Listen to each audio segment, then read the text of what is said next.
De cette édition. Et vous, êtes-vous concerné? Les TOC, les troubles compulsifs, touchent 2 Français sur 100. Obsession de l'hygiène, phobie, addiction, la médecine et la chirurgie avancent à grands pas. Rendez-vous tout à l'heure.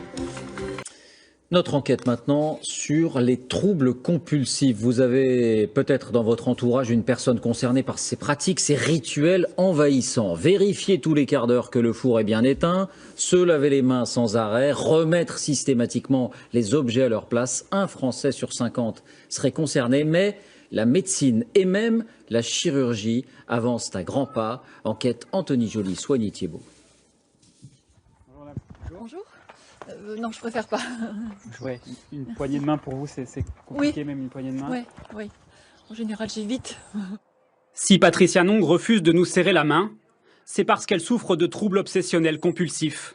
Elle redoute toute contamination. On va se préparer. Je vous demandais par exemple de m'accueillir chez vous. Non, c'est hors de question. C'est hors de question. Ouais. Parce que, il y a juste ma mère et mon beau-fils qui viennent à la maison. Et ils font bien attention de faire tout ce qu'il faut pour ne pas m'angoisser. Depuis 28 ans, sa maison est devenue sa prison. Elle n'en sort que quelques fois par mois, uniquement pour aller à l'hôpital. Pour comprendre sa souffrance, nous avons demandé à son mari de la filmer au quotidien, en pleine crise de TOC. J'ai pas touché au robinet ? Non. Parmi ses rituels, Patricia Nong se lave les mains des dizaines de fois par jour. Car selon elle, certaines parties de sa maison sont contaminées. Alors, elle fait le maximum pour ne pas les toucher. Comme l'encadrement de cette porte, qu'elle doit franchir de profil.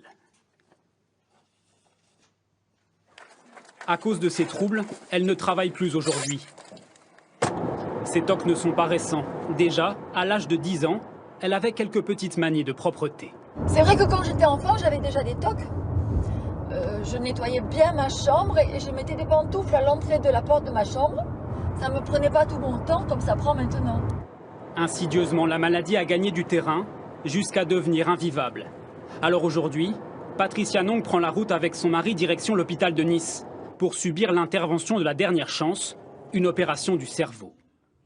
Un ultime espoir pour elle et pour son mari aussi, qui n'a pas toujours bien compris la maladie de sa femme. Au début, je ne comprenais pas. Je pensais qu'elle ne faisait pas d'efforts, qu'avec un petit peu de volonté, ça serait passé. Mais il voit que les troubles ne s'arrêtent pas, progressent même, tandis que la vie sociale du couple se restreint.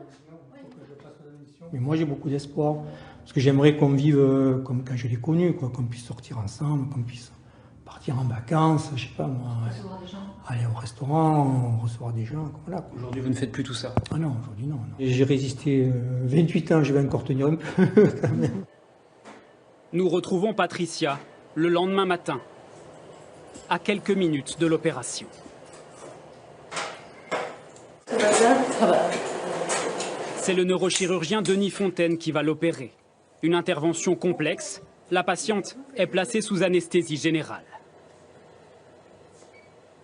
On a à l'intérieur du cerveau des réseaux de neurones interconnectés. Parfois, ces réseaux dysfonctionnent, ne fonctionnent pas correctement, pour tout un tas de raisons possibles. Et l'idée de cette intervention, c'est de délivrer une stimulation électrique sur ce réseau pour corriger ce dysfonctionnement. C'est une opération lourde qui va durer près de 7 heures. Après avoir formé un trou dans le crâne, le professeur fixe cette électrode dans le cerveau de Patricia. L'électrode est ensuite reliée par des fils électriques à un stimulateur, une sorte de pile, placée sous l'abdomen.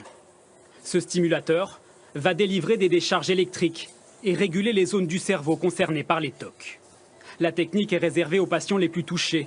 Une dizaine de personnes est opérée chaque année. Et pour environ la moitié d'entre eux, l'opération est efficace, sans vraiment que l'on sache pourquoi. On voit qu'on agit sur ce réseau, mais exactement par quel mécanisme, ça reste à élucider.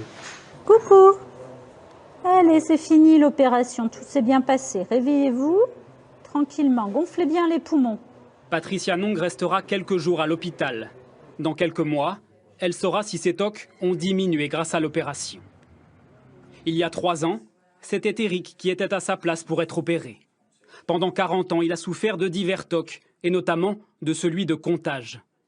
On peut le voir ici, en pleine crise, filmé par un proche, au moment où il ferme son store.